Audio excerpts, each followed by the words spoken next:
Folks, how are you today? Grant with Woodland Tree Works here. Spending the day down in the wood yard today here. So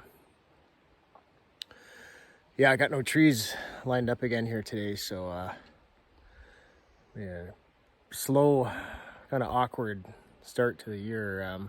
Almost seemed like it was going to be picking up kind of early on in earlier spring there, and then it's been pretty freaking quiet. So I've had a few jobs here and there, but like I should be backed up right now, like booked right up with with jobs kind of lined up in that, and it's not the case. So obviously we got this like interest rates way up, and kind of recession thing going on, and so people are tightening the purse strings and pinching pennies and whatever, right? So I mean, I'm getting a little more time down in the wood yard now. At least, I mean, I've always got stuff to work on here. So I do firewood, obviously, and then I cut boards too. So yeah, you got to try to diversify as much as you can, and that's what I'm trying to do, right? Not just be so reliant on one source of income kind of thing. Especially where we live here, where I live here, and well, they call it Northern Ontario, but it's geographically, if you look at a map, it's like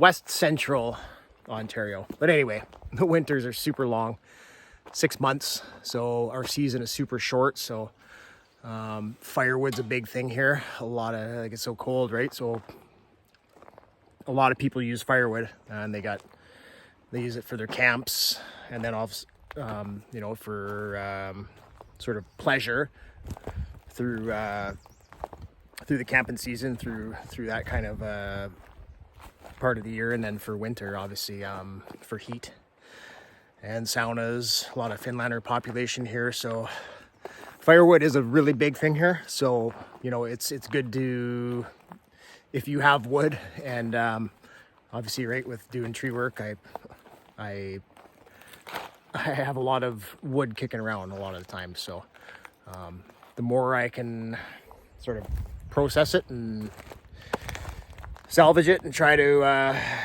repurpose it and sell it and whatever, right, is to my benefit for sure. So anyway, we're finally working on some logs. We got one of the last jack pine logs here from a job I did last year, and that's the last one there. Nice big one there, so should get a bit off of that.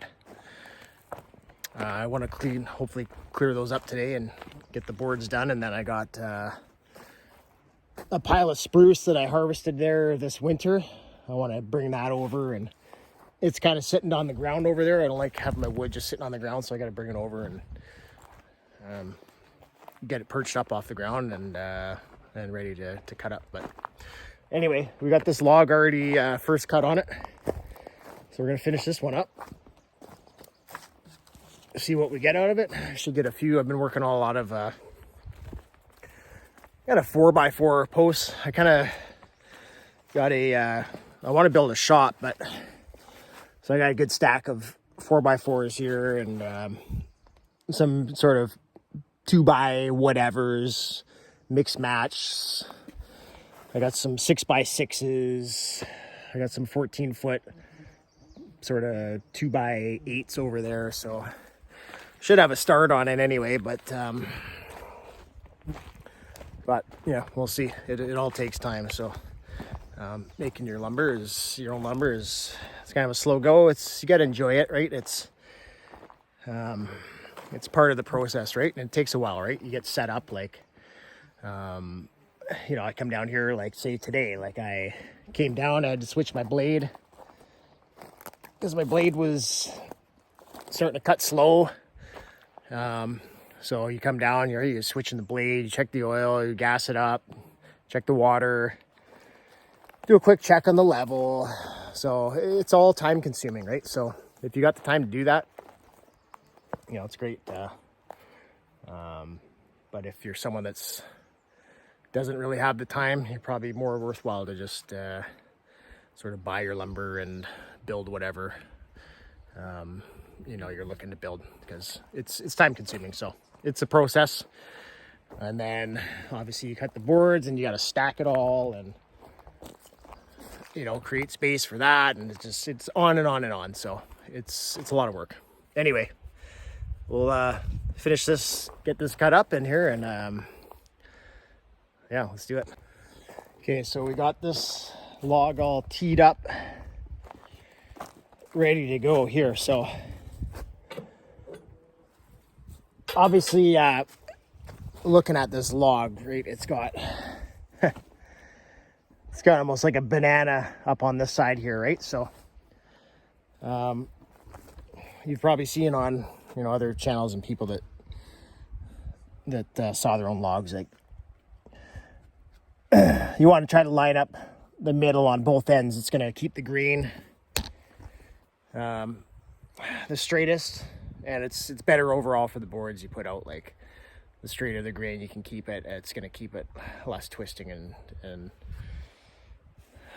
warping and stuff like that is kind of the idea of it. So obviously with this banana in here, I was about 6 or 7 inches low on this end. So you've probably seen people use these too. If not, they call it a toe board. You can get them specifically. They'll, you know, manufacture them, whatever mill you have. They probably all have their own version. And generally I think it's just called a toe board. I never bought one when I bought this. It's a good idea to have one. All I've ever used is just like a little scissor car jack. Works great. Like, it works awesome. It's quick, easy to use, and it's easy to move around too. I think if you have those toe boards that you know you can buy through the manufacturer, like, I think they from what I remember, I think they kind of like mount on, and so like it's kind of a pain in the butt because you don't always need it in that spot, right? Depending on which the shape of the log, what end you're cutting first. Like, to me, it's easier to have a mobile one, so that little scissor jack works great. That's just my opinion, but anyway, let's get this thing cutting.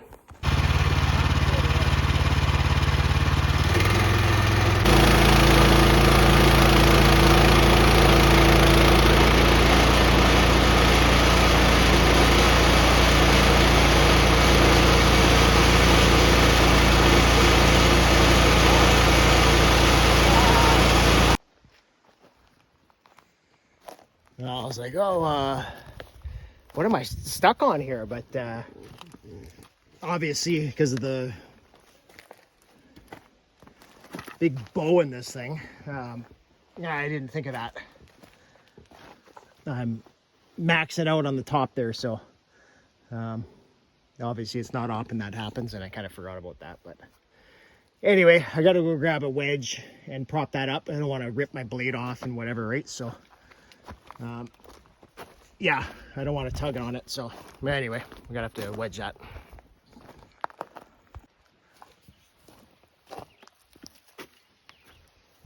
Oh, here she comes. Come on, girl. Come on. She's still kind of hanging up there a little bit, but gets the big heavy top on there. I got a good wedge there, but it's still, it was coming good there, but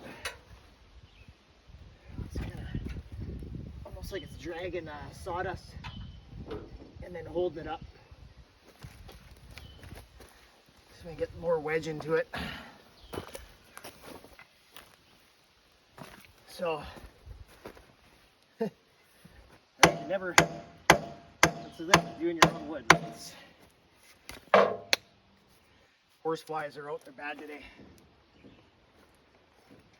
So yeah, still it's hanging up. The sawdust is like packing up inside. I can see it on this side, and that's just kind of holding it up. So I got it split open pretty good on the end here, but I can see the little bit of sawdust. It's packing it up and then holding it. It's coming. Yeah, the horseflies just kind of hatched in the last, today they're the worst today. It's just sitting like a wall. Okay, here we go. It's pushing it. Yeah, crazy, eh? Just that little bit of sawdust, like the amount of hold that it has, it's crazy. So I just want to cut in here. Overall, like, you know, I mean, I've only had 20 hours on this mill, but, you know, everything's going to have its quirks and this and that. But one thing that really I'm always messing around with is the water system on this. Like, amount of time, like when I come down to mill, like I got to get this changed up. And I've seen people, you know, on forums and whatever, Facebook pages or whatever that modified. I seen one recently, the guy modified this. Actually just put like a valve, because I don't know if you can see that. Anyone that has these know, like, it's just chintzy little thing and it rusts up, it gets stuck. Like, look, I have no water in here, like, so I got to get this set up better, because a lot of the time, like, I'm farting around with this so much. No water is coming through the tubes, right? I have this cranked open right now. Like, nothing, I had it cranked open with the blade out, nothing was even coming out, like, so that's probably the most annoying, so far, the annoying thing about this is the water system on that. And then the other thing too would be, I've had this actually shut off about 3 times. So I still got to look into that while I'm cutting, like right in the middle of a cut. I'll be like halfway through the log and the engine just kills out. Check oil and all that. Oil's fine. It's clean. It's full. So I don't know what the issue is there, but like on a, you know, almost $10,000 piece of equipment that has, and it started to do that. Maybe the first time you even did it when it was like, maybe had not that much hours, 5-6 hours on it maybe. And I remember I was like, what is going on? Wow. So anyway, I want to point that out. So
we got that log all finished up there.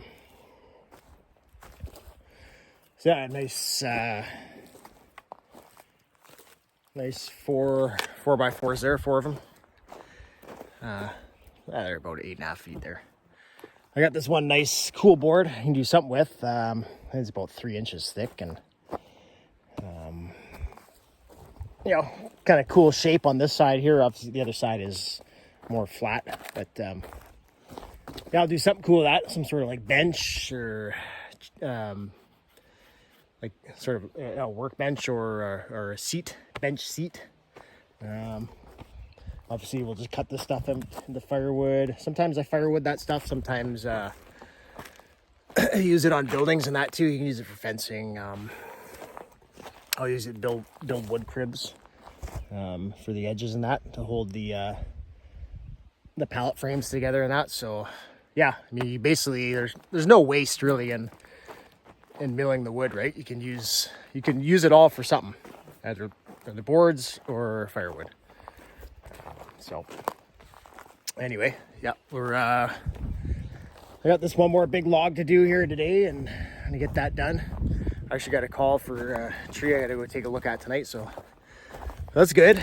And then another inquiry from the fruit tree, so that's good there too. So good, a couple trees to check out tonight, and hopefully get some jobs out of those, and keep some money coming in, and keep the wolves away, right, for another day. So till next time.